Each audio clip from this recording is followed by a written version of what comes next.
Give me that one-handed crack. Come on. Just not as good as that.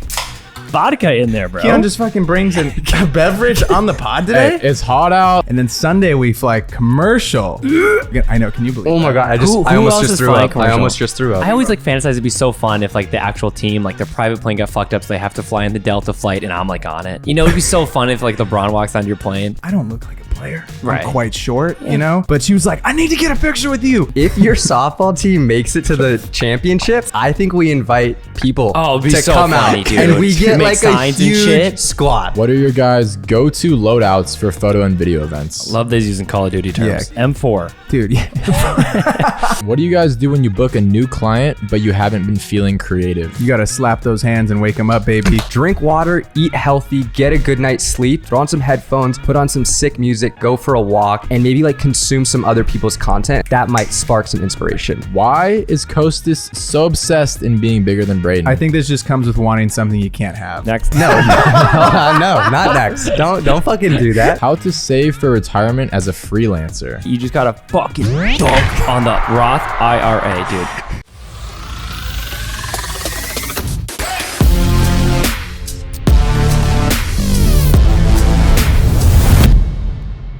Ladies and gentlemen, welcome back to episode 83 of the 505 podcast. Give me that one-handed crack, dude. Come I'll on. start it start off. me Yeah, up. you go. Chase always Give it starts to it me. up. Here you go.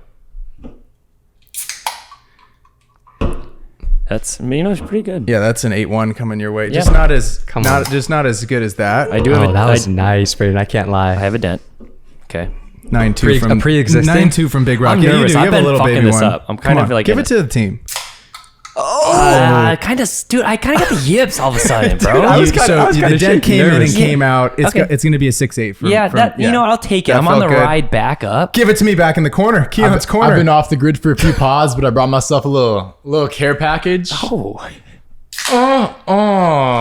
So you did use your fucking second hand there on that transfer. That looked really sus. I'm gonna give a big. I told you it's been a minute, but big goose egg in the corner. He just that wants to was drink that high That was noon, crazy. bro. Bro. Did he just go like he's this? sipping, bro. Yeah, that That's was why. crazy. Sipping on the pod. Wait, we're wait. back, baby. Yeah, that's we Keon can just- unpack that. Can there's we unpack vodka that? in there, bro. Keon just fucking brings in a beverage on the pod hey, today. it's hot out. Like hour and a half drive of traffic on the way up here. Like I'm just trying to get a little. college Get little drunk for the refreshment. drive home. You're College right, buddy. dropouts are Jesus wild Christ. these days, dude. They're going nuts. Yeah, dude, no school tomorrow. Keon's going crazy. I thought I drank more when I was in college. Shit. Oh my god. My Dude, god. one of the cracks are flying today. I'm hyped you're back. Let's Oh, go. it's good to be back, dude. Dude, you're also looking great. Yeah, I wake up this Look at morning, this right? shirt. And my girlfriend's like, you gotta wear that shirt. And I like this shirt. It's a good shirt. I didn't know if it was today's shirt, but she doesn't say shirt when she points it out. She goes, why don't you wear that top? And I'm like, babe, I know you had a sister, but like, I don't wear tops, Not a dude. top guy. I'm a guy, right? Guys wear a shirt. This is a shirt, not a sweater. Not. Sometimes she's like, you should just wear that like going out top. Hey, if I'm a dude, it's not a top, bro. Girls wear tops. let her know. Guys don't wear tops. Yeah. Speaking of tops, you're wearing a top as well. We got a new shirt. We've been ripping training camp all week. is that It's a new? shirt. That's what I'm saying. Yeah, this is a new, and this is a large. I'm filling it out quite well. If I do You say so. are filling it out. Thanks. A long sleeve looks good on you. Yeah. You know so go. Well, I just think it's crazy because Braden shows up and has this entire table filled with like new Nike stuff. I do love that when Braden gets stuff, it's always splayed out on a table. And I don't have any. He didn't Oh. he didn't give me They didn't have any extra smalls. He didn't give me So I any. couldn't. Like the Lakers, Braden, they're tall. we're the can same really- size. couldn't transfer you it know over. me and you are the same size. Dude, so we're back, and training camp has rapidly approached. I feel like I just went to bed one time, and now we're Right. like back into training crazy camp. how fast it came we back. literally leave tomorrow to go to Golden State. So I'm going to Wow. Golden State tomorrow morning. Fun. At 1 o'clock, not in the morning, midday, 1 o'clock. We're going to land there. We're going to play a game on Yep. Saturday. And then Sunday we fly commercial. We're not, Oh. I won't be, me and Rohan are going to, I know, can you believe Oh my that? god, Who I almost else just is threw flying up. I commercial? almost just threw up. Me and Rohan are other, he's So I was- doing photo. It's me and him that'd be so together. fun. I always like fantasize it'd be so fun if like the actual team, like their private plane got fucked up so they have to fly in the Delta flight and I'm like on it. You know, it'd be so fun if like LeBron walks on your plane. It's pretty funny because when we were in Toronto, you have to go back through the Right. the regular airport, and so all the people, The normies? were around the normies, you know. And so I remember like Pat Bev was telling me the story of like Kawhi had a photo in Toronto of like him like this or something, and he goes, Kawhi has that rim at his house. I've seen it, and I'm like. let's go. Yeah. So he was telling me some stories of Kawhi having that rim at his place. Funny. Which is pretty funny. But then you go through the regular airport, and then everyone like is like, why are there like 7-foot people like walking walking through the airport? And then we just go regular. And it was funny because I remember the girl from TSA. Like I was wearing like my just regular Lakers gear. I don't look like a player. Right. I'm quite short, Yeah. you know? But she was like, I need to get a picture with you. And I was like, no, I'm not a player. She goes, you're lying. And I'm like, nope, definitely not lying. But I'll take we can take this that, pic. dude. And so like we just got in. If anyone thought I was a professional athlete, I would take it 100%. You would take. She thought I was lying. She was totally convinced I was lying. That reminds me of John Stockton when they were doing the Olympics. I forget where, but it was like the dream team, and everybody's this like massive basketball player, and John Stockton's just like a regular white dude, and he was walking around like everybody's getting mobbed, and he's just able to like walk the streets like a normal guy, and that's Braden. Kind of convenient, honestly. Yeah, that's what we're working with. But we've been making good stuff with the C70. Yeah, and I've been bringing the ZV1 with me. Oh, I like that little combo. Strapped up, Lexar cards all throughout. Oh, dude, you gotta go Lexar. Link down below if you need them. But yeah, I love Lexar cards, dude. been working well. Did you see my Hawaii video? All Lexar, dude. I did like that. All I like Lexar. that Hawaii video a lot. That's fun. Dude, it's fun shooting something like that because I'm like, the whole time, I'm like, how is this going to come the fuck together? It's pretty fun to get it together in the edit and be like, oh, maybe that makes sense. You got to try different stuff. When you're making a personal edit, there's so many different ways it can go. You're like, oh, maybe I'll try that. Maybe I'll try that. You got to go down different avenues and see which one works. I've been trying new stuff with just glass, trying different Love that. situations with. Best way. You got to be kidding me. Unbelievable. My toilet's broken. It's great. I just won't flush my toilet. You can't? I have to like literally reach in. I'm keeping this whole thing in the pod. Yeah, Guys, my it's so toilet funny. is broken, and I put a maintenance request in Monday, and it's Thursday. Dude, he's trying to get big. He's shitting, bro. You know what I mean? This creatine is going through my body, and the whey protein. Yeah. Oh, the whey protein. 2 protein shakes a day, trying to get big. Trying to get big. And Dude, you're literally getting complimented by the fucking coach. Dude, people have been telling me today that I was looking big at practice. that's so fun. Yeah, and I'm really happy because at Monarch, the guy, my physical therapist was talking to me, and he goes, how athletic are you? And in my head, I'm like, I'm insanely athletic, right? But he goes, what's your weekly output look like on an athletic standpoint? I'm like, well, I play softball on Thursdays, Huge. in a rec league with men over 40. Yep. But yeah, then that's it. Wait, you're in an over 40 league? No, but like, it feels like that when you play the other team and they're like 50 plus, and I'm like, holy shit, dude, we're getting beat. I'm like, we have to pull it together, Do you guys. ever Come think on. about, because they always say with athletes, like your prime age is like 27, 28, Oh, which is like how old I am. I'm hitting it right now. And I always think like I'm wasting my days if I'm not doing something, like at least playing spike ball. Some And I think- pickleball. I think about it. That's why I go on these crazy hikes because all the time I'm driving, I'm like, am I just wasting like my athletic potential, which isn't that much, but like it's the most it'll ever be for me. I think about that all the fucking time. Yeah, dude. so I'm trying to maximize it. So if you have like something that I can get into Yeah. that I can really like be a big body for, Right. I'm in there. Because after our peaks, it's like we kind of have to realize like maybe we're not going pro. Yeah, and that's what I'm going through. is a weird That's what I'm feeling. going through right now. I have a fun idea. You like just started a new season for softball. Yeah, this is our new season today. How's your team looking? We're I've done recruiting. Okay, Oh, nice. I've brought in So- some outside help. Everybody's asking when's the first 505 meetup. You're talking a big game about how you're hitting a couple Hit- bombs. Every Dingers. game I hit 2 dingers. I think Like Royce Lewis, come on, Twins. Let's go, baby. If your softball team makes it to the championships, I think we invite people Oh, it'd be to so come funny, out, dude. and we get Make like a signs and huge shit. squad. Make signs. 50 plus people.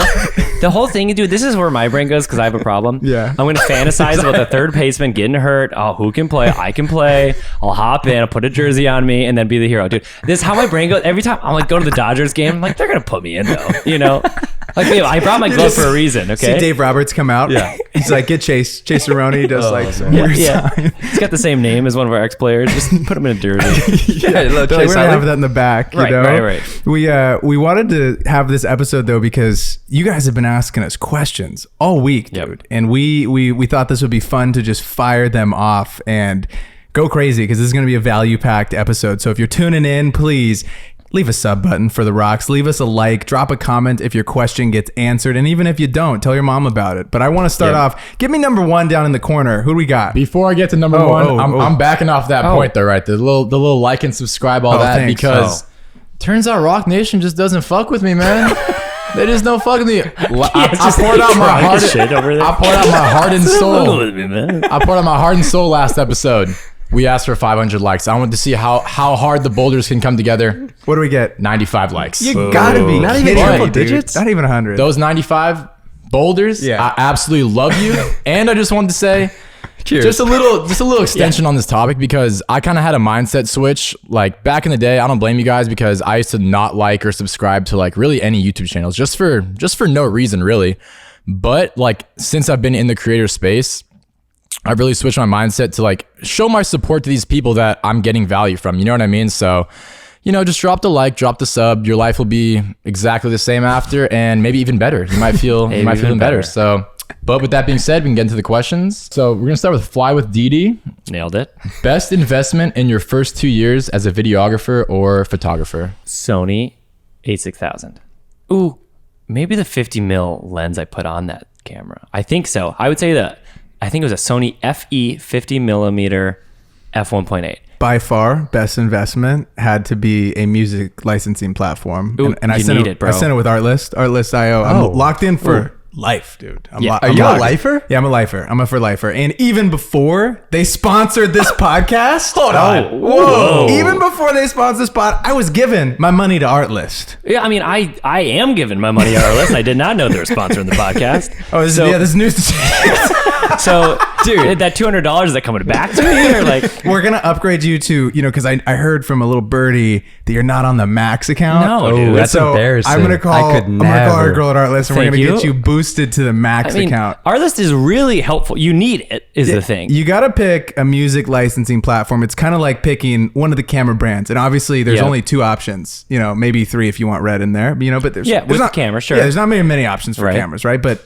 for music, There's also only one. Yeah, there's only, And it's Artlist. The thing that about it though, it's funny is it's like you think of it like a lot of people like YouTubers use it, right? And you kind of think of it as that form. But like I have friends that work at like EA, that work at other bigger ad agencies that are like, I just want to use Artlist. I've actually heard them saying like I would just rather use Artlist because the music's better. It just is. It It's literally is is, like yeah. good. They're coming out with new hot stuff. So they're the first Yeah. link in the description. What you get with Roc Nation being a part of this family, you get 2 months free. Wish I would have got that with your Sick. annual subscription of a Max account on Artlist. Unbelievable. Also, if you're a Motion Array dude, Which I am. you get a little discount on Motion Array as well. Dude, I just could have used these coupons. You know? You should hit our link. Yeah, I think I'm going. We're gonna bro. deactivate the other Yeah, one, yeah. and we'll get you locked in with Yeah. Artlist and Motion Array. That's so dope. What Yeah. a deal, bro. We're- You need. I mean, you kind of need it. So if you're gonna, we're juiced on it, really. Something that I didn't realize about Artlist is that it has stock footage, which Sick. I've actually been using at the gym that I've been making content for. And it's not just a gym, it's a health and wellness center, if we're calling it by its proper name. Sure. We got access to a physician, Nice. physical therapist, a nutritionist. And so we've been filming content with the nutritionist, and she's talking about, food, right? Fruits, veggies. Exactly. Nice. I need B-roll for those videos. Dude, went on Artlist, got some sick stock footage. For days, and it's 4K, dude. Oh, Quality nice, stuff, dude. Quality stuff. and stock footage hard to find good stuff, honestly. And I want to give a quick shout out to our buddy Sam Newton out there for even thinking of us Oh, for we love this. Sam Newton. Seriously, thank you so much for even thinking that this could be something that would work for us, because we're so appreciative of you, and we're so appreciative of the Rocks over at Artlist for seeing potential with our show. So thank you guys for being here. Dude, matter of fact, Sam Newton, link down below. Go check out his YouTube Really channel. good drone dude. shot. Such a funny fucking video, dude. Dude, what's number 2, Keon? Give me number 2. Wait, Kostas, do you want to say your investment? Oh, Is it- yeah, is it yeah, our yeah. list as well? I would say my favorite investment that I made was a gimbal. Yeah, And I feel like that's you knew kind I of was he going found with that. found his identity. He's honestly. gimbal god, dude. Yeah, He since really day is. one. What's number 2, Keon? Okay, number 2 from Duhout Photography. General tips and tricks to score new, bigger clients that pay the fee you deserve. Probably an Artlist subscription. Huge. If we always say like, is ask a client, is it internal, external? If it's external, I'm gonna need Artlist, bro. But anyways, General tips and tricks to score bigger clients. I would say that you have to make the work that you want to get paid to make. And usually it's a very difficult conversation to have with yourself, because usually your stuff isn't up to the caliber of other people that are charging Right. a higher premium. And so I remember I had a similar thing where I'm like, I'm not really getting above $1,000 for a video, and I'm looking at other people in the space who are, and I'm like, man, their color's better, their sound is better, their process is a lot better. And so I had to do things on the back end to just get situated, make my website higher quality, and make all the little things that when you think about me as a business or as a brand, higher quality and better and really more efficient to be able to charge a higher price to these clients. Going off of that, it sounds like they're feeling like their work is at the caliber. They're just not able to find those clients and lock it in.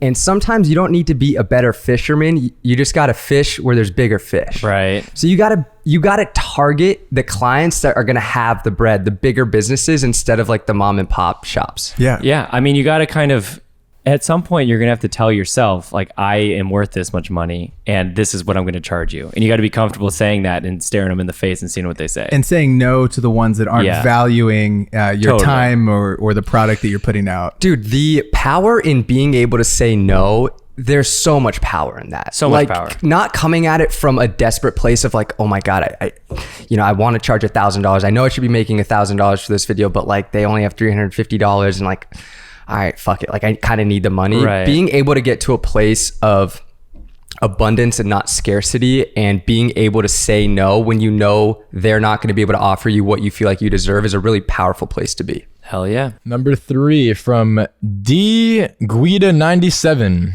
We're going to do, what's the best way to answer when a new job asks if you have any other full-time jobs? You lied. I don't have a full-time job. Or you tell them I have a full-time job. And I have a question. They're chill. Why would it matter? Why do they care? Why the fuck would it matter? Because if you're going to leave the job anyways to come to the new job. Why does that matter? Or you're going to get the work done. If you're going to stay at your full-time job and this freelance thing, you're like, I'm going to crush this. Doesn't matter to you, bro. Totally. Yeah. I'll work nights. It's not their business. It's not their business. I'm gonna answer this question slightly differently because I actually talked to a buddy of mine about this. So he got hit up about potentially joining this this new job to film concerts, and it was like a full-time job, and they gave him dates for like these upcoming concerts, but he already had prior commitments like for some of those dates, and he's like, what do I do? Like I really want this job, but I have these other stuff. I said, be completely honest with them, because I think like if you lie, like if you say you can take on these gigs but you have a conflict of interest or whatever it may be, like you just get yourself in a sticky situation. So like if for whatever reason, if a job is asking you if you have any other jobs, like you're free certain dates, like I would say be completely honest, because having clear communication from the get if you're going to start a new job is really important. No, you're totally right. Like if they're like, okay, we want you to edit for like 2 months here, but you're like, okay, well I have a shoot on the 17th and I have and just tell them before it starts. Yes. And then they're like, okay, you know what, that's fine. Like we'll work around that, or else you're just gonna be freaking out on those days and it's gonna suck. Yeah. Our light isn't fucking on, bro. We've been doing this. How long? 80. Was it unbelievable? Was it off the whole time?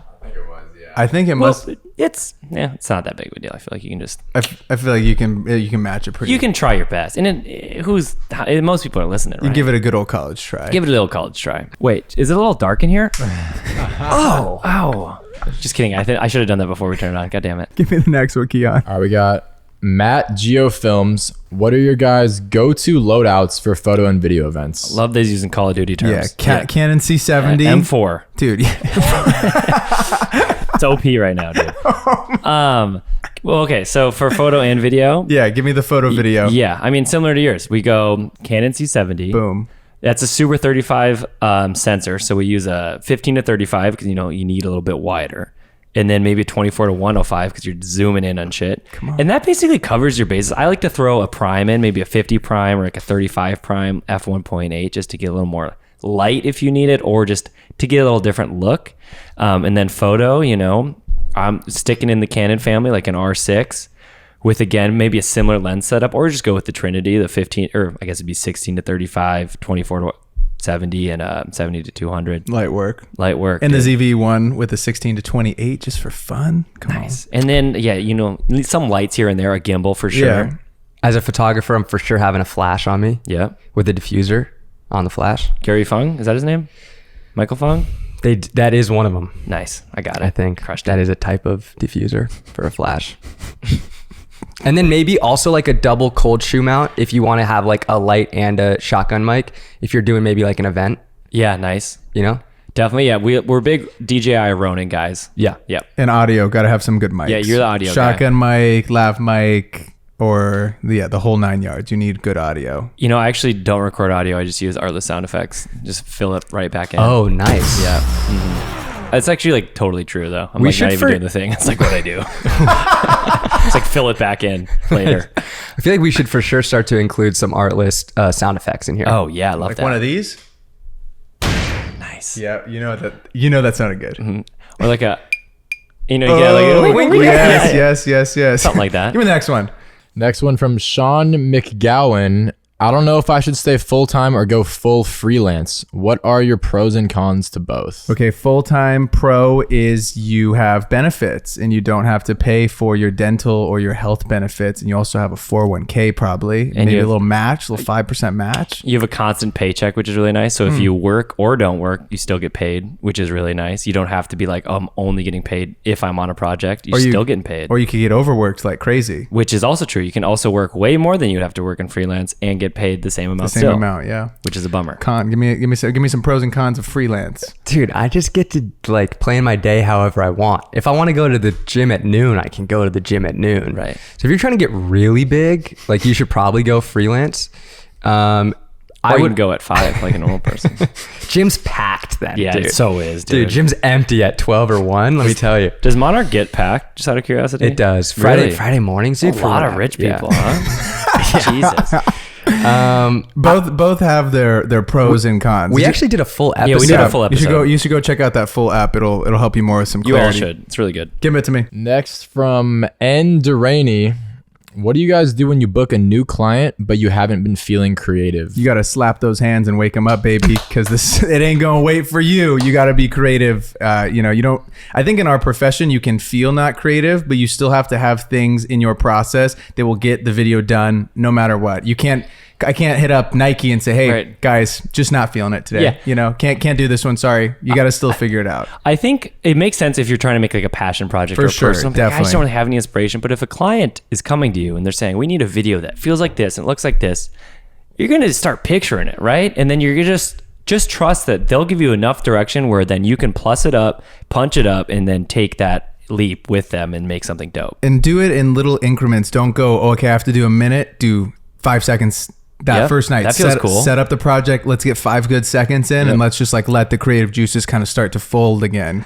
I would also say that when I'm feeling least creative or maybe unable to tap into like my creative side is when I am not on a good night's rest and I haven't been eating good. Like drink water, eat healthy, get a good night's sleep, and like wake up, get a cup of coffee in your system, throw on some headphones, put on some sick music, go for a walk, and maybe like consume some other people's content. And I feel like that might spark some inspiration. 2 quick tips. I think boredom is the key to creativity. Make yourself fucking take a shower.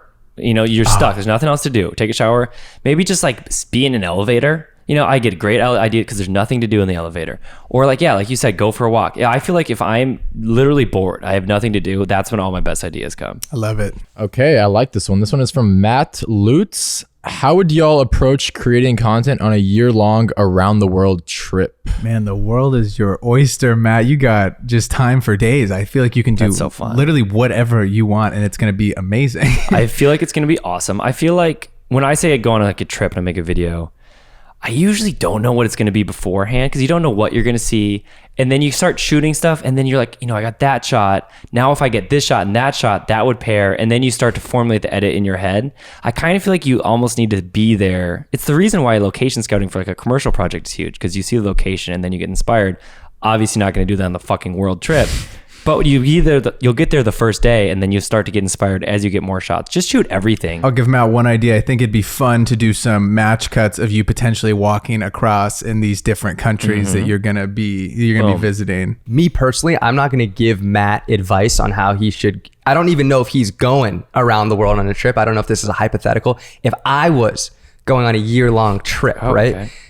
What I would do, I would just love to take my camera with like maybe a 35 mil lens and a tripod and just get a bunch of really sick like locked off shots. Said he wasn't telling Matt. Now he's telling Matt. Yeah. No, this is just my this idea. is This is my idea. Just go locked off. Like a Tim in the Wild, just a 3 minute, just a sick like all the cool places I hit, I'm just gonna film a really cool locked off tripod And shot. then the last shot, fucking the camera's moving. Just as you're like, whoa, what's going on now? Spinning around him or something, just out of, and then it's like, oh wow, that was a really satisfying ending. You can do that for yours. I'm just gonna keep mine I locked like off. that but- idea. moving the I camera like in the that next idea a shot. lot. Next one. Next one from Bugsy Dan. What was the first camera that you guys bought? You know, it's funny. This is actually funny. I bought a Nikon, but I returned it because Thank the God. autofocus, Thank God. it was like, Thought we were gonna have to cancel the show. yeah. Right, that'd So be then I weird. got a Canon T3i, I believe. Same Or first camera I T5i? bought. Really? Canon T5i. You guys are a little better than me. Kit lens. T3i kit lens. Top tier name coming in. Vieira Raphael 33 asked, why is Kostas so obsessed in being bigger than Braden? I think this just comes with wanting something you can't have. Exactly. I was You gonna say, know? it's like, why am I obsessed with Margot Robbie? It's the same Exactly. thing. Yeah. Exactly. Next. Well, no, no, not next. Don't fucking do that. I'm changing the way I'm approaching this, okay? Because Smart. Braden's a little bit bigger, I would say. I'm like catching up for sure. But something that I do have on him, I think, is being a hybrid athlete. And so I just think that Braden's so focused on like getting big in the gym. What's something that like, where can I really excel at that he probably can't? And like, I've been going on runs, dude. Okay. So just 10-minute mile. Just being a full hybrid athlete where it's like I'm yoked, but I'm also I like think- focus on stretching, longevity, and like being able to like maybe run marathons. I think we should do like a 505 Olympics. Olympics. That's hilarious. Or just like a straight up just endurance run. I think we need to pick random things that like spike, for example. Sure. Or We need like to a go random- hit a softball. Ping pong. I Yeah, feel like you'd be yeah, really good I at ping am pong. good at ping Yeah, I feel pong. like Yeah. you'd be good at ping pong. Oh, I like throwing footballs in like those little holes, Sure, the yes, baskets, stuff like that. That is such I I would love to do that. dude. carrying C-stands. How many can you carry at one Yep, time? Love that. How fast can you set up an aperture light? Love Nice. that. And then there should be a run because it would be really fun if we all ran for distance. Just because that's just sheer willpower. Yeah. And Oh, I God, just it'd want be to so see Braden hard. try to run because he's not a hybrid athlete and he's just so used to picking up heavy stuff. Give me the next one. Next one from Evan Walker. What's your number one tip for cold calling? It sucks, but we know we have to do it. Oh, I think this is time for a little role play Oh, with shit, me and Big dude. Rock Oh, here. shit. But what kind of role play? I'm Jimmy, you're Himmy. Let's do it. Okay, I'm Himmy, and I'm going to be selling you my services. What's your business, though? What do you do? I sell pet supplies. Oh, easy. And yeah. you've like already been interested in my stuff, or is this completely I've- cold? No, I've heard. I've heard of like this guy that makes like sports videos, but he does like other stuff on the side. So it's like I like the Lakers, and so I thought that'd be kind of interesting. What's your name again? Jimmy, you're Himmy. Okay. Yeah. Ring ring, Jimmy. Hey, what's up? This Who is is this? this is Himmy. How you doing? Oh, Himmy, I think I've seen some of your video. You were with the Lakers? Yes, I am. And you have that amazing pet supplies company. How's that been going? Top of the line, dude. Top of the line. It's birds, dogs, and cats. You sell it all. I sell it all. How's your week been going? Pretty good. We had a cat escape, and that's why we don't keep reptiles anymore. They chase them all around the city. Oh, the cats are chasing the reptiles. Yeah, that's why we stopped selling reptiles. Got it. Okay. Well, I'm really happy that you took the time to hop on this call with me, but I kind of wanted to know a little bit about what you guys are doing currently on social. How's that stuff been?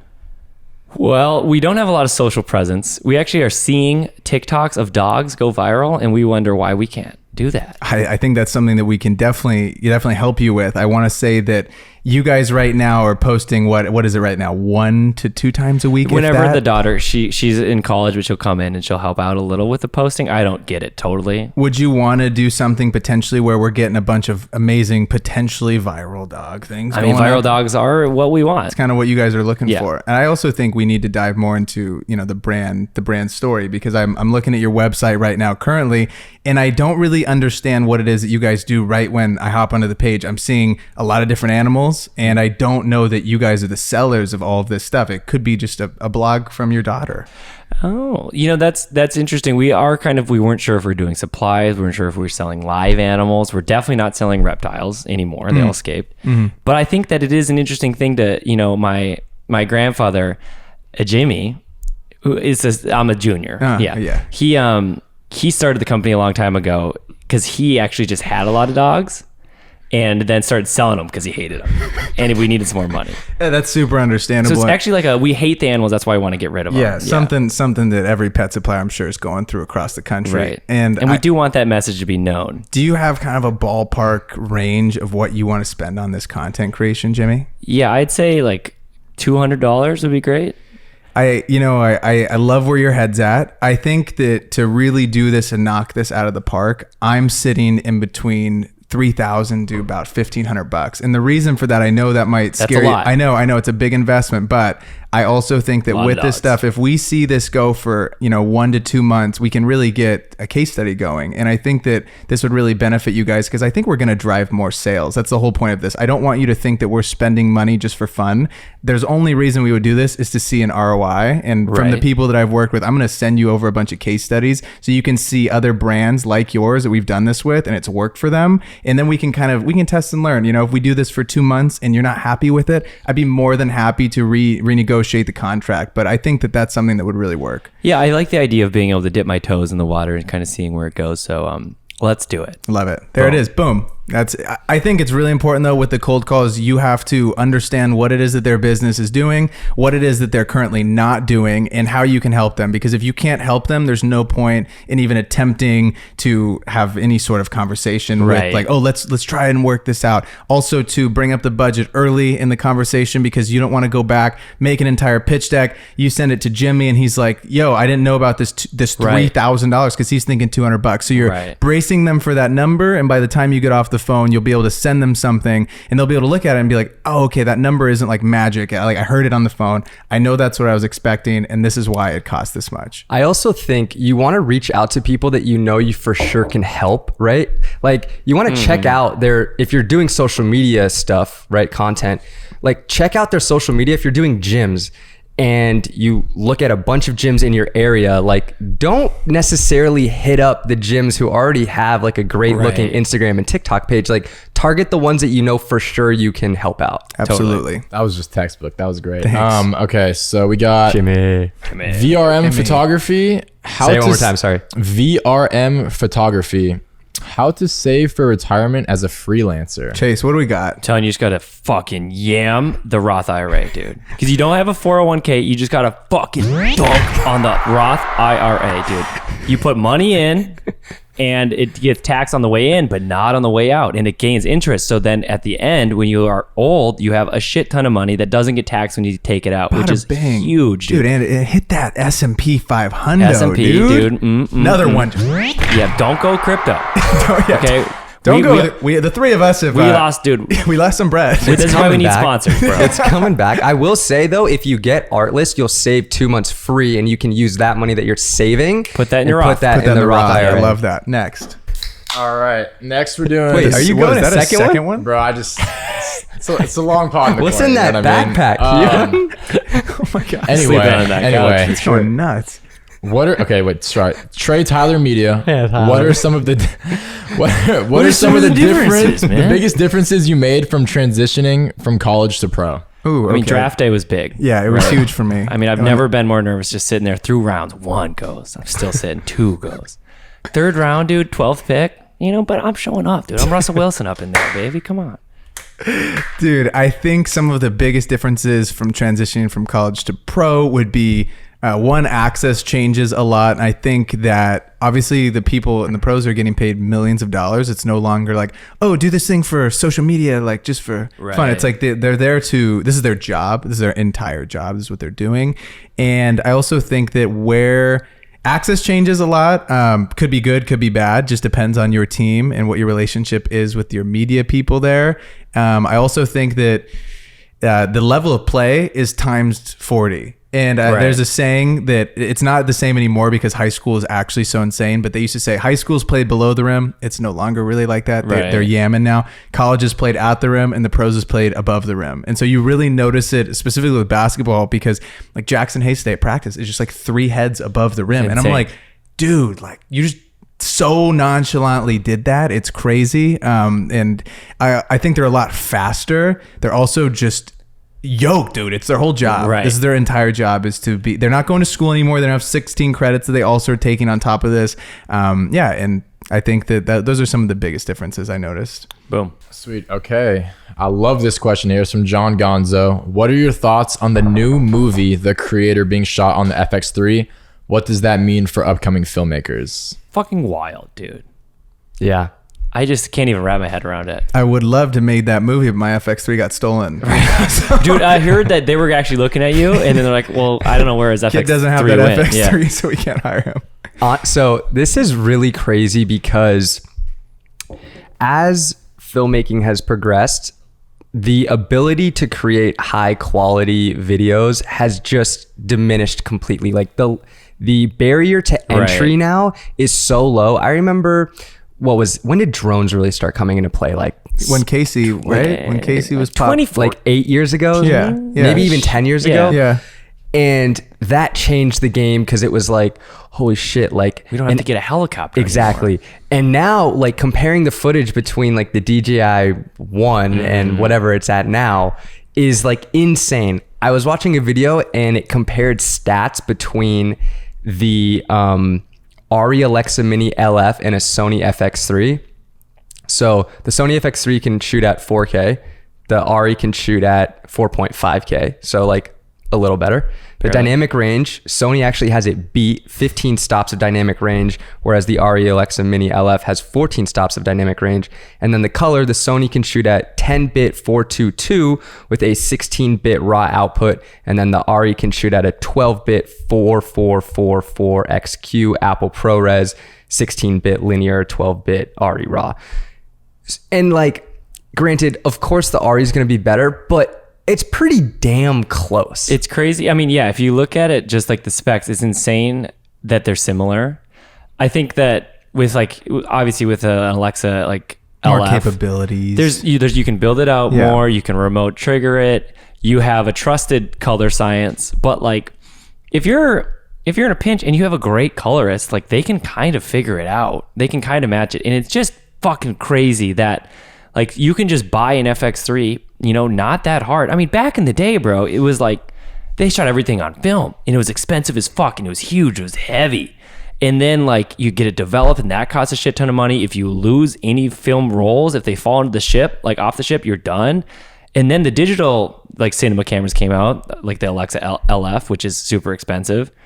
And then we have like the FX3 that they're like, let's just use this because it's just as fucking good, basically.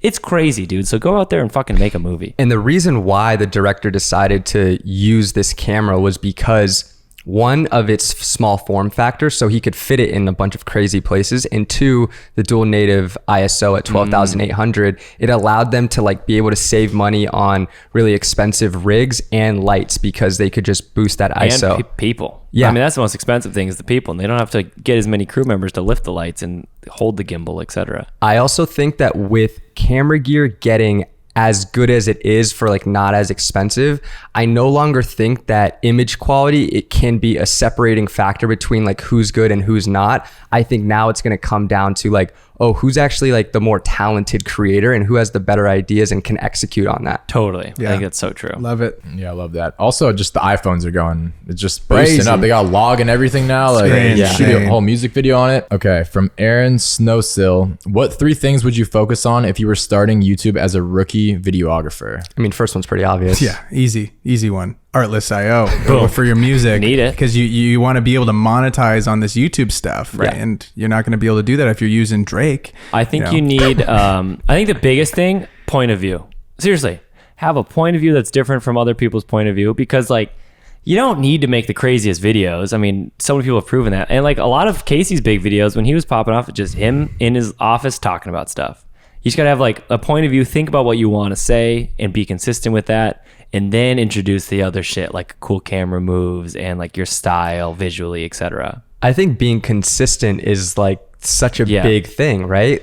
If you're going to dive into YouTube, don't like put one foot in. Like be consistent with it, give it a good college try. And if that's something you really want to do, like go after it and don't give yourself an out, make it a serious priority in your life and go for it. Make good thumbnails. If you look at on YouTube, if you're like on the home screen, the most important thing is the CTR click-through rate. And so if you can get a good thumbnail, that's really one of the biggest reasons why people are stepping into your video, and make that first minute really interesting. No one cares about you setting up your coffee maker. And I remember all my YouTube videos used to be like, dude, these are so cool. And I'm like, they were kind of like Casey's, but no one gives a fuck about you in the beginning. So you have to give give them a reason to stay. So whether it be your point of view, something you're talking about, make that first minute so interesting that they're like, all right, I want to stick around to the end and kind of, tell a story with all that stuff. Nice. Okay, now we got Matt Mikhail.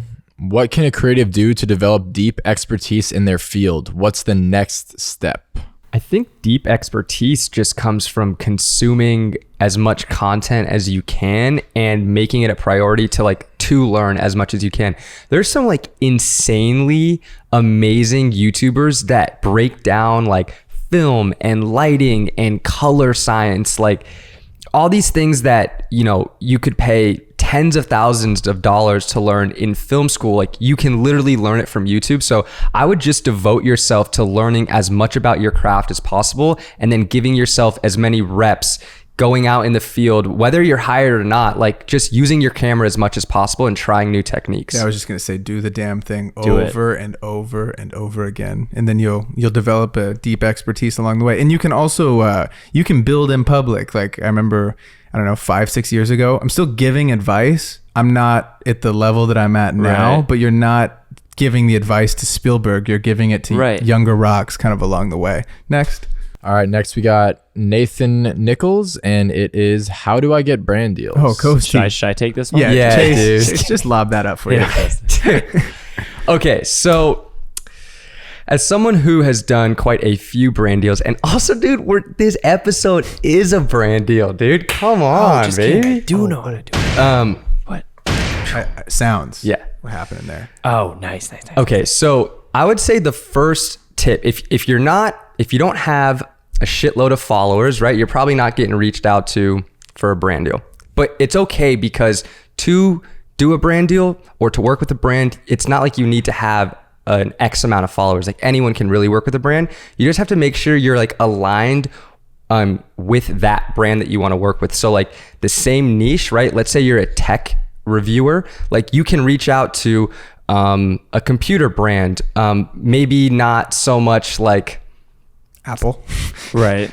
Yeah, maybe not Apple, but I'm saying if you're a tech reviewer, you're not going to reach out to a fitness company. You want to be aligned, right? So what kind of videos you make and the audience you have, want that to be aligned with the brand that you're reaching out to. What else helps? You want to have good engagement. If someone's commenting on your posts, comment back, and they want to see that your audience and your followers are engaged in the content that you're putting out. And the third main thing is are you good at creating content? Right. Really look at your content and say, is this something that a brand would pay me money for? Because if it's not, you just got to get better at your craft first and then reach out. I would also say, it has to be mutually beneficial. Right. You want to come from a place of service. Just because you want to get some free shit from a company, that's not a reason why you should reach out, and that's not a reason why the brand's going to want to work with you. And then when you're pitching yourself, you want to make a personal connection. You want to reach out to a brand that you're actually a fan of and that you actually use, especially the first time around. And you want to connect it to your business, pitch a specific idea of what kind of content are you going to make and how is your audience going to respond to it.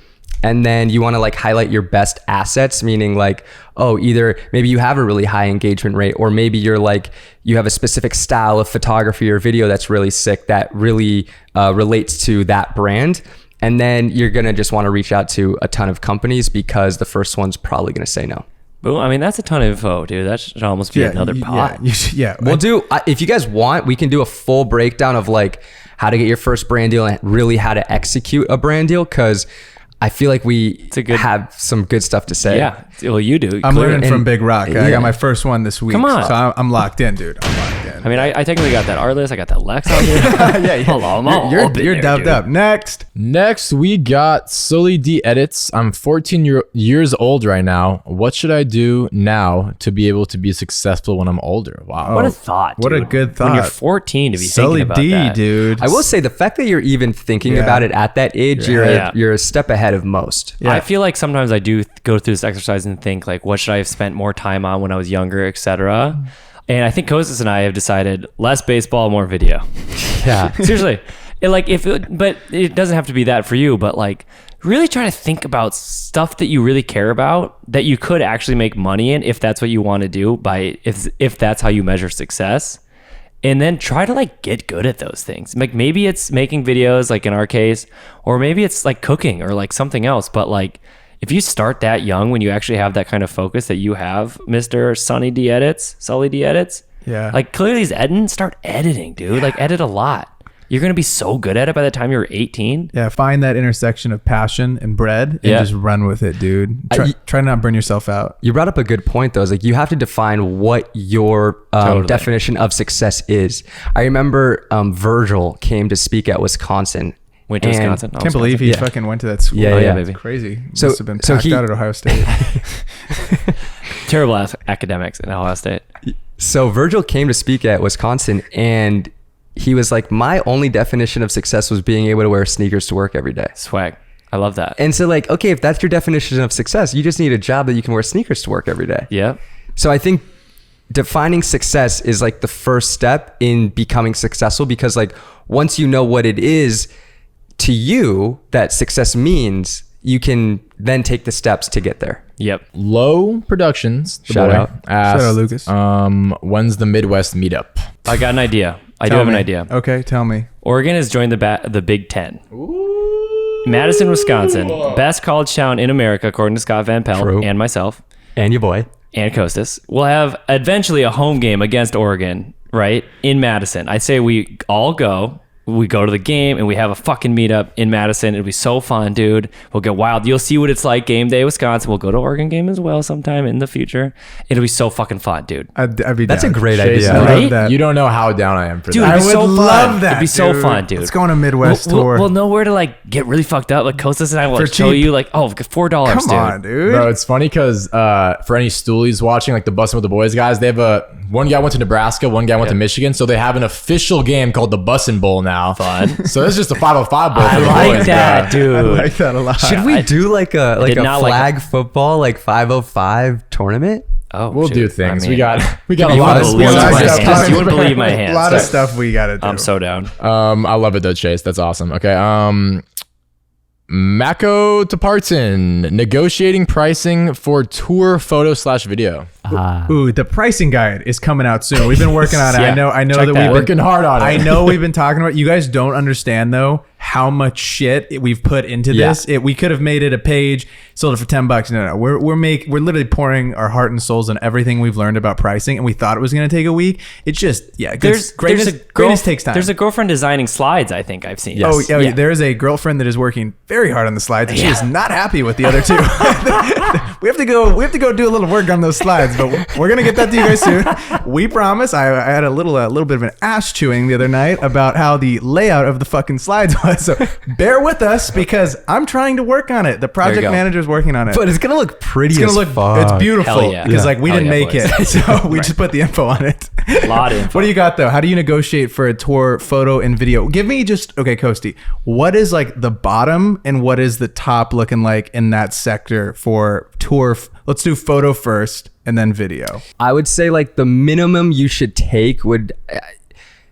I mean, I still think like if you have a cool opportunity, like shoot for free, but like $100 to $200 a show. That's the lower end. I would say so. Yeah. Even like, I think like 100's even a little low. I think you could get like 200, and then upwards of like $1,000. But it's interesting. I was actually talking to our good buddy Danilo about this, and I'm not going to say how much he's charging because that's his business, but he has a rate. And he was telling me that he turned down like quite a few clients in the past 3 months.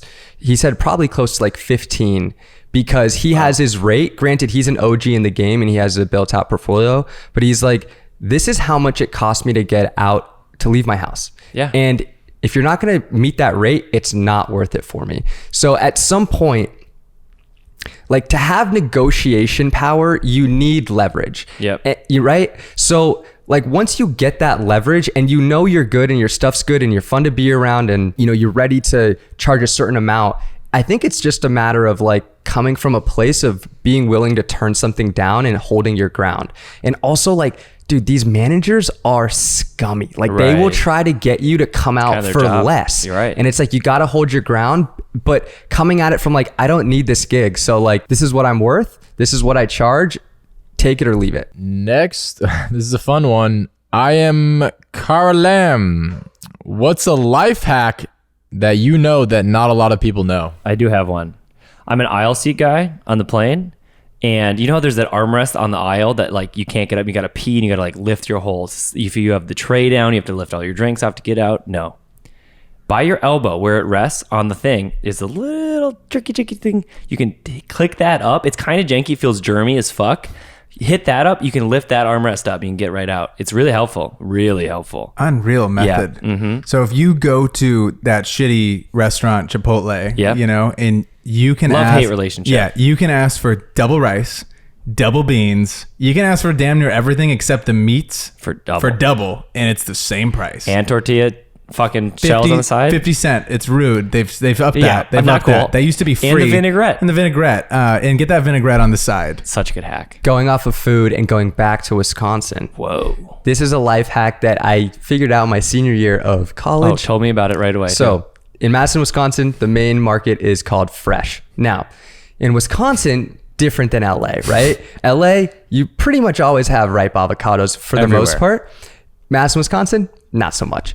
But if you go and you get an unripe avocado, and then in the middle of fresh market, there's a sushi guy, right? Sushi chef making the rolls. He always has fresh avocados. You need them for sushi. You can go get an unripe avocado, go to the sushi guy, go, hey, can you exchange one for one? Yeah, 1 for 1. Can I get the ripe avocado? And he'll give you the ripe avocado. And I learned that, and it legit changed my life. Well, the sushi's going downhill for sure. Yeah, it's get unripe for sure. Yeah, if you are in Madison, Wisconsin.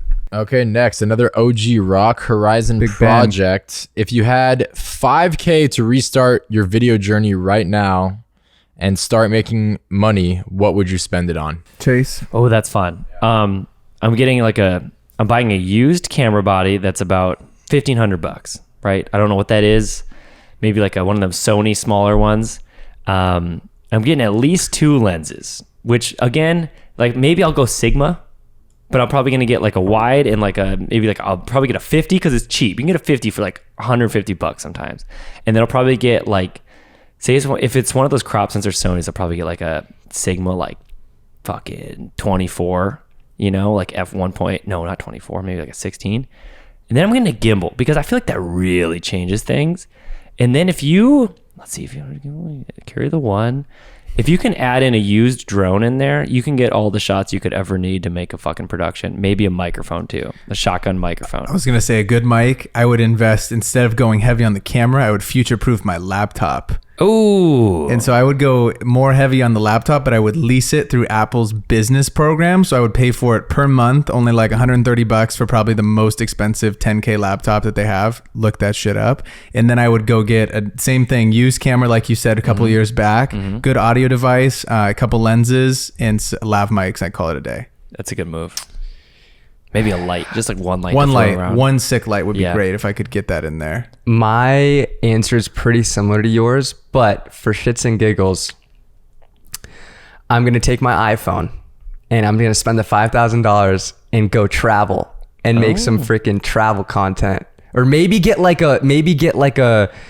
spend like 2K on a camera, get like a nice camera, and then 3K to go travel and like make a sick like spec ad or something like that. And I like that. have an idea. actual piece to be able to It's show. a fun change. I like that respect idea. it. Okay, Final 09 PSD. Funny name. Do you think gear matters / how to find your first few clients? He has 2 questions. Two different questions. questions. Slash Yeah. doesn't make it one question. Yeah, it's all right. It's all right. Final 09. I mean, we talked about this. There's a whole podcast about does gear matter, right? Have we done that? Yeah. Well, it does. It absolutely does. But it kind of doesn't too. It depends on what you're making, right? YouTube videos, like we said, if you have an iPhone and a point of view, you can become a YouTuber. If you're trying to make client work, you can't really show up with an iPhone. They're going to be like, what the fuck are you doing? Unless you're a TikTok girly. Unless you're a TikTok girly, like your girlfriend. She shows up with iPhones professionally, and they want her to, which is sick. beast. It's beast. I mean, honestly, you guys could also like attest to this, but like someone could have like a bunch of crazy gear and just not be able to not really chef. tell a good story, but someone Yeah. could have just a fucking iPod 4 and I mean, they shot Luis Rodrigo's music video on the new iPhone. And it's sick. How to find your first few clients. What I would say to do is make a list of people in your area that you think that you can help. And I would go in. It doesn't also have to be, it doesn't have to be for free at first. You could do it for very cheap because it's like your first time. You're like, hey, I'm just learning how to do this. I'm going to provide you guys with this content. If you like it, let's talk. Yep. Boom. Boom. You can go in person. You could cold call, or you can hit up your entire contact list. I guarantee you someone in your contact list would be down for you to make them a video. Check us out, Smoke Bomb. Holy shit. Where did he Just go? think you just leave like that? We'll put it on our back. We'll finish it off. Yeah, we Don't got worry. it. We got Keanu, it. what do we got next? I miss him already. But next we got Devin Bass. Best advice for a small market sports photographer to get their name more out there. I would say Devin. These questions are getting harder for Keon as that second high noon starts flowing in. Best advice for a small market sports photographer. Okay, we got to work with what we have at our disposal, and hopefully there is a town that is less than a 4-hour drive away from you that is maybe a bigger market. And so then potentially what you could do is start to take trips up there, try to get a deal with a local high school player, and then maybe there's a junior college that you can start working with, maybe a D3 school, maybe a D2 school, and you can start to slowly work your way up. I would say that it doesn't matter where you start, but you just have to start. Scott said something really interesting on our last podcast. He said, it doesn't matter who you shoot, it matters how you shoot it. 100%. I thought that was great advice. Couldn't agree more. You could make the smallest high school in your town look insane. Yeah. And if that's way cooler than the kids that are, at a more mid school like Wisconsin, then they're going to hire the kid from the high school every single time. Yeah. Oh, these are questions from the Discord, Rocks. Also, the Discord is linked down below. So if you're listening, it's weird because there's thousands of people tuning in every single week and there's only 300 people in the Discord. So that's where I consider Boulder territory, so the boulders are in the Discord. Discord is linked down below. Discord's lit, bro. Hop in the Discord. Shit is flying. We're giving jobs in the Discord. People are making racks, and we're literally making millionaires in the Discord. And if you're not in the Discord, you could be struggling, and we don't want that to happen. Discord number 1. Who do we got? Discord number 1, we got Wesley824. What would be the perfect camera for content creators like you guys? Pick a body and 5 features that be.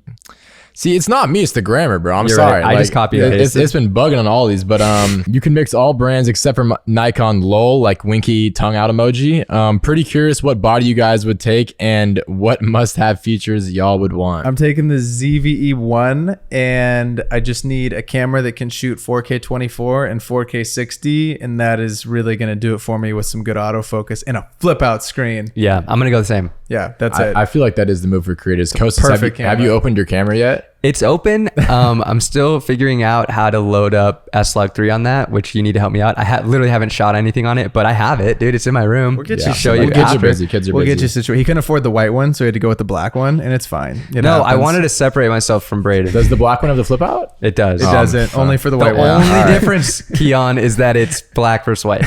2 questions from Mitchell Millennial. We got how to make the jump from one-man banding it to working with crews and bigger teams of people. I know you guys say don't work for free, but do I need to start doing spec stuff with other creators? I was offered an opportunity to DP a short film, but it seems like all of the low budget indie projects I find are horribly organized / not taken seriously. Got it. What I would do if I was Mitchell is I would find a job and I would take a little bit less money on this job and I would bring in 2 to 3 people to help me, whether it be one a colorist or maybe a producer or maybe someone to DP, and I was directing it.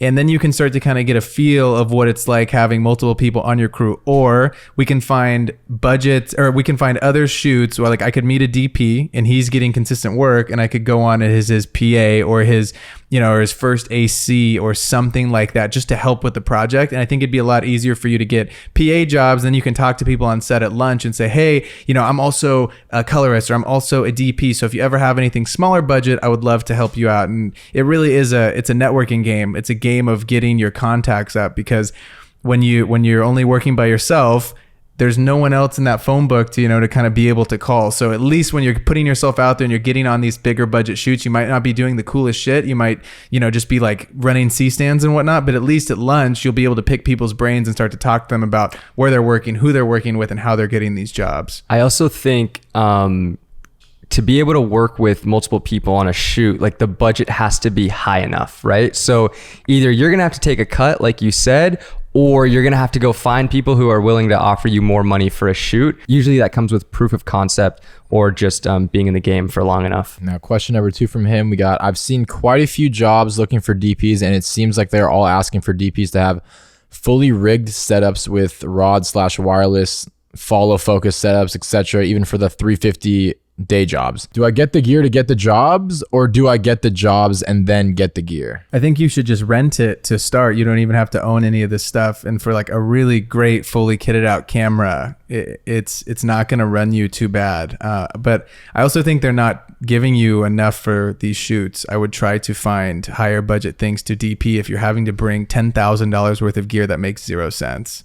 Yeah, $350 a day for a DP is not great. It also depends on your area, right? Like obviously I'm speaking coming from LA, but even if you're in a smaller area, try to get to a bigger city that might be, 4 to 6 hours away. But if you drive there and you have a friend or someone to stay with or something, or maybe your crew, you can split an Airbnb and do a few jobs in the weekend and make a lot more money and then go back to your smaller town. So we got Wesley Shyrock. Shout out Wesley. And okay, we're talking about how to get footage from different devices to mesh well color-wise in post-production would be a really fun topic. Reasons to take log footage to Rec 709 so that everything's uniform. Cheats to make footage from an action cam or cell phone mesh well with the full frame cam. I think you have to shoot in the highest resolution possible if you're using an iPhone, or if you're using, say, an action camera. Like, it needs to be in 4K so it at least looks uniform. And then definitely shoot everything in log so that it'll all look amazing when you convert it back over to Rec 709. Even what I noticed, so like I've been using the Sony and the Canon today at practice, for example. The Sony footage needs a teeny tiny bit of magenta added to it. It tends to look a little more green, that I've noticed, once you convert it to Rec 709. So just like making presets for all this stuff so you can just slap it on, and then you can grade it after you've changed it over to Rec 709. Those that don't know what that is, it just basically makes the log footage that looks really gray and weird look kind of normal, and then you go in and you grade it and you make it look your stylistic approach. You have any other additions? I've been messing around with DaVinci Resolve. Ooh. I just got it, and for coloring, to make stuff look good and uniform, like DaVinci, I literally just learned it yesterday. I still have so much more to learn, but I learned the basics, and the color grading process is different than Premiere and way better. The colors that you can pull out of your footage, especially if it's log, it's a lot more than Premiere. And if you're serious about color grading and you want your stuff to look as good as possible, I would recommend starting to learn DaVinci. I think it's like $300 for the lifetime subscription. All right. Second one from him. He said another question would be, how do you guys transition away from old contracts and pricing as your work improves and as relationships with clients improve? It's an amazing question that I answered yesterday for someone in my DMs, but this is what will happen, right? Say the contract's for a month, and say in that month you have an insanely successful business growth, and now instead of $1,000 a month, your minimum is, say, $3,000 a month. What you'll do at the end of this contract with this client is you would hit them up and say, hey, Mike, listen, I've loved working with you guys. You guys have been incredible. I want to inform you that at the end of this month, my rates are increasing for our company. We're growing rapidly. Our time is becoming even more valuable, and our new price is going to be $3,000 a month moving forward. Or you could even cut them a little bit of a deal if you wanted to, say, for you guys have been awesome. $2,500 to start, but I just want to let you know that my new rate going forward is $3,000. So we're going to work with this. And at the end of this 6 months, we will talk about this contract again, or whatever that day is. The last thing you want to do is lock in for a year at $500 a month, and then in month 8 you're like, holy shit, we have $5,000 a month retainers now. It's not right of you from a business standpoint to like not do that work at the same quality that you're doing these $5,000 a month projects for. So do it on like a 1, 3 month, 6 month, 12 month retainer, because then after 6 months you'll know for sure, like, do we want to lock in for a year moving forward, and you'll know also if the relationship's going to work. I would also say, similar to how any other 9-to-5 job, like you have a 6-month review or a year review, like in a regular job, you're going to get a raise after 6 months or a year. And it has to be on you as a creator to give yourself that raise, and have that conversation with your clients of being like, hey, even if your like content maybe didn't get like exponentially better, like let's say you're crushing it for them, and you lock in a 3-month retainer or a 6-month retainer, that 6-month time frame comes up and it's time to renew a contract. Like, it makes sense that you should be charging more because you never want to go too long without upping your prices. Totally. Take it from a place of like tender care though. Like you care about these people. Exactly. You're trying to make them the best possible stuff, and your business is growing, dude. That's just what happens when businesses grow. They have to raise their prices. Great stuff. All right, final stretch here. Tommy, what's your opinion on deleting old footage / photos if you're not financially stable enough to buy another hard drive or SSD?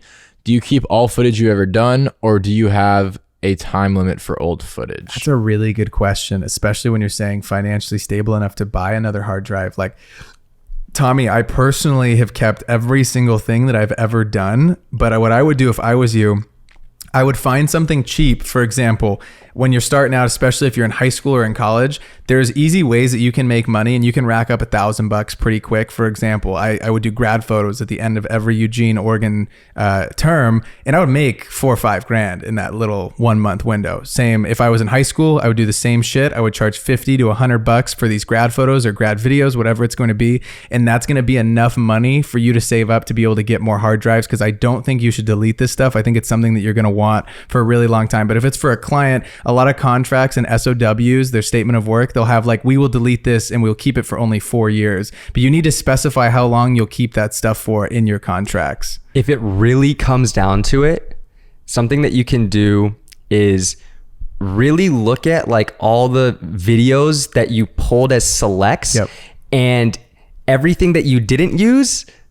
If it's an old project that you know you're not going to like go back and pull like old not selects from, like you can delete those. Yeah.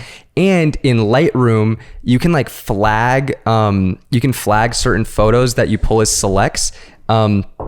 Because for example, like for a concert, I'll usually shoot like 1,000 photos, but I'm really turning around like 30 or 50, and like all those other like 950 photos I'm not going to use, and that's like 50 gigs. So you can go and you can organize it and create like a separate folder in Lightroom where you just have your selects, and then you can delete everything else if it comes down to that. Amazing. Next.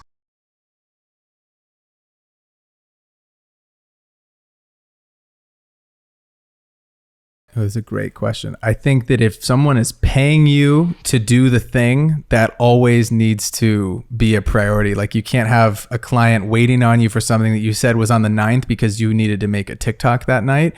But at the same time, like I'll let you speak on kind of balancing both, because you do a lot of creating for yourself as well as a lot for the brands. I think it comes down to time management and creating personal content an actual priority for yourself. If that means, not going out on the weekends to create content, like we all have extra time. It's just how are you utilizing that time? And if you really want to take making personal content seriously, it has to be a priority of yours, which means you're going to have to make other sacrifices. Yeah, I totally agree with that. I had a similar experience where I asked someone like, how do you have time to do all these things? And he said, people that say they don't have enough time for things, I say that's bullshit, because if it's a priority, you're going to make time for it. And if you don't make time for it, it's not a priority. So. Yeah. And you, even like if you're in high school or college right now, or even if you're in a full-time job, if you want to do something bigger than what you're currently doing right now, you will always get progressively busier, but you have to get better at managing your current workflow and your current time right now. Go look at your screen time, open that shit up, get your ass to work. Yeah, you got to make some sacrifices if you want to build big things. Yeah, so. Let's go. Okay, and we are on to the last one from a long name 33. You guys do a lot of traveling with gear. What do you use for carry-ons for equipment, and what's in the bag? This is really important because I'm going to be traveling literally every single weekend for the most part for the next few months. And so I'm going to always have a little Toomey travel backpack, and that keeps my 2 laptops, I'm saying strapped, 2 laptops, my like 16 different hard drives, headphones, and a MacBook charger. And then in my Pelican case, I will have like my lenses, all that other shit, my headphones, all that good stuff. And then I usually just free carry the camera because I'm using it constantly, getting shots of the city because we're on buses and whatnot. But if you're flying commercially, one thing that I'm trying to work on right now is I want to get status, dude. I think status is overrated. Oh, you think it's overrated? Yeah, personally. Oh. And I'll tell you why. Oh wait, can I tell you why I want Sure. status? Okay, so when you're going to with your carry-on bag, right? Yeah. Because I never have status on these flights if I'm flying commercially. And so then if they get to number 20 or I'm in the always group 4, they're like, you have to check that bag. And I'm like, I don't trust you guys. Yeah. Because I've seen people get their things snapped and like they just take all their gear. And so I want to be one of the first ones on the plane. That's the only reason why I want status, not because I give a fuck about any of these airline companies. That's fair. They all suck. All of them suck. Yeah, they do suck. My thought process, just from touring, I got status, and it's not that sick because I feel like if you have status, it means you travel too much and you don't have a life at home. Oh shit. Okay. Like you really got to travel a lot to get status, and then that means like you're not home and like you're on the road too much. Hey, that's funny. So that's- Do you feel me on this gear thing though? Like I want to be one of the, I want to have my I don't like to check gear like under the plane. I will say when they ask you to check your bag at the gate after you've gone through TSA, it feels a little bit safer because they put it on the bag Right and then it's after you get off of the plane, it's like there for you again. So it's like the chances of them like opening it up is not as high as I feel like if it goes through the whole you guys should also system. get those two they're little locks that you can just throw on. And I have like locks on all my stuff. And air tags. And AirTag everything, dude. Yeah, fuck them, dude. Don't let them steal some shit. Guys, Can I drop a quote before? Oh my God. Sorry. I haven't been on the mic in a while. I'm sorry. That was holy shit. Yeah, hit us with the Can I quote. drop a quote though? All right. Keon, give me your quote from the hot corner. This is from Mike Tomlin, head coach of the Pittsburgh Steelers. Pressure is forever relevant. You're either feeling it or applying it. Oh, let's go, Mike. Yo, thank you so much for tuning in to episode 83 of the 505 podcast. If you're still here, please leave a like, hit that subscribe button, help the boys get some likes, and we'll see y'all next week. Peace.